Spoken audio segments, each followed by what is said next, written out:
আজ আমি তোমাদের খিচুড়ির এমন একটা রেসিপি শেখাবো যে রেসিপি রান্না করলে বাড়ি শুদ্ধ লোক কিন্তু একদম চেটেপুটে খাবে নিশ্চিত, এবং খুবই ইজিলি ঘরে থাকা সবজি দিয়ে তোমরা এই রান্নাটা করে নিতে পারবে। বৃষ্টি পড়লেই মনটা কেমন খিচুড়ি খিচুড়ি করে, তাই না? আমাদের দিকেও প্রায় 10 থেকে 12 দিন হয়ে গেল একইভাবে বৃষ্টি হচ্ছে, মানে চারিদিকে একদম ফ্লাডের অবস্থা। মাকে বললাম গ্রীষ্মকাল কখন যে রৌদ্র উঠে যাবে, আর তখন আর গরমের মধ্যে খিচুড়ি খেতে পারবো না, বৃষ্টি থাকতে থাকতে একটু খিচুড়ি বসিয়ে দাও না। তো মা বললো ঠিক আছে, ঘরেও সবজি ছিল আর মাও চালে ডালে বসিয়ে দিল। এবার আমরা যেহেতু 4 জনের আন্দাজে রান্না করছি, সেই অনুযায়ী কিন্তু সকল পরিমাণ হবে, তোমরা তোমাদের আন্দাজে দিয়ে দিও।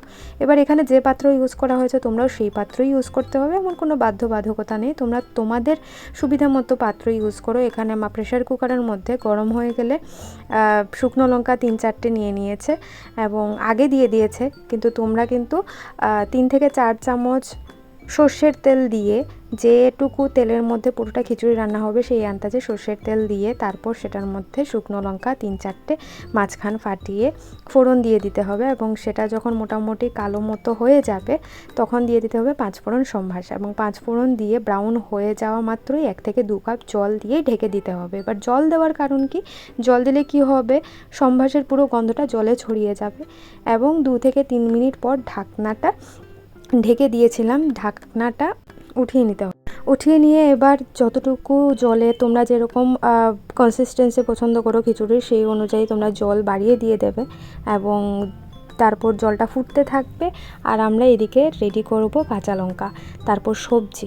কাঁচা লঙ্কা তোমরা যেরকম ঝাল পছন্দ করো সেরকম দিতে পারো, আমরা যেহেতু 4 জনের মতো আন্দাজে রান্না করা হচ্ছিল এবং আমরা একটু ঝাল বেশিই পছন্দ করি, সেজন্য 15 থেকে 20টা মিডিয়াম ঝালের কাঁচা লঙ্কা মা চিড়ে নিয়েছিল, এবং জলটা মোটামুটি যখন ফুটতে শুরু করেছে তারপর ওই চাল ডাল যে ধুয়ে রেখেছিল সেটা কিন্তু মা দিয়ে দিয়েছে, তারপর এটার সাথেই দিয়ে দিয়েছে আন্দাজ মতো নুন।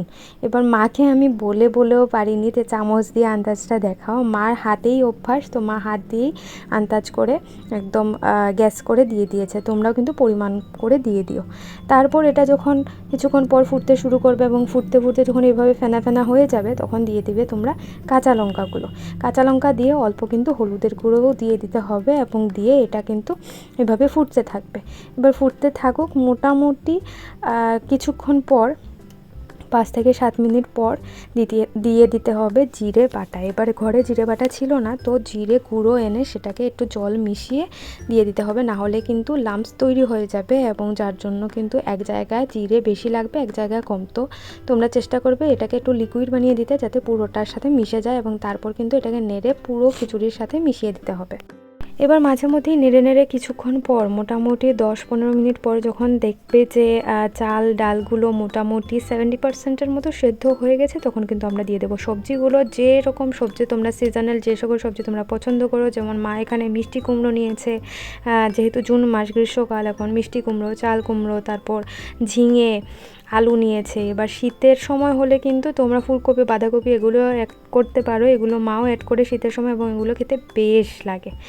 এবার লেবু ছাড়া কি খিচুড়ি জমে, তো গন্ধরাজ লেবু মা নিয়ে নিল, এবং আমার কিন্তু লেবু একটু বেশিই লাগে, তো মাকে বললাম মা 2 পিস লেবু দিও। এবার লেবুগুলো কেটে মা রেডি করে রাখলো, এবং দেখো দেখতে দেখতে নাড়তে নাড়তে খিচুড়ি কিন্তু প্রায় রেডি।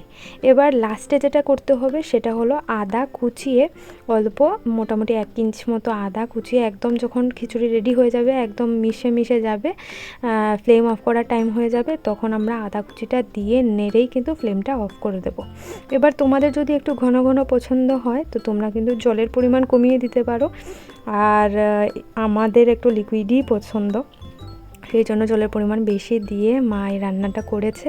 এবং এবার বেড়ে নিলাম, বাবার জন্য বাড়া হলো, তারপর আমার জন্য বাড়া হলো, এবং আমি এভাবে খিচুড়ি রান্না হলে কিন্তু দুবেলা খাই, সকালেও একবার খাই, দুপুরেও একবার পছন্দ করি। দুপুরে যদিও অল্প থাকে, তো অল্প থাকলে অল্প, এবং তখন সেটা কিন্তু একদম মাখো মাখো মতো হয়ে যায়, দেখতেই পাচ্ছ, এবং সেটা একটা ভোগের প্রসাদের মতো লাগে। তো দেখা হচ্ছে পরের ভিডিওতে, জানিও তোমরা রান্না করে, কেউ রান্না করে থাকলে অবশ্যই জানিও কেমন হয়েছে, আর দেখা হচ্ছে পরের ভিডিওতে। টাটা।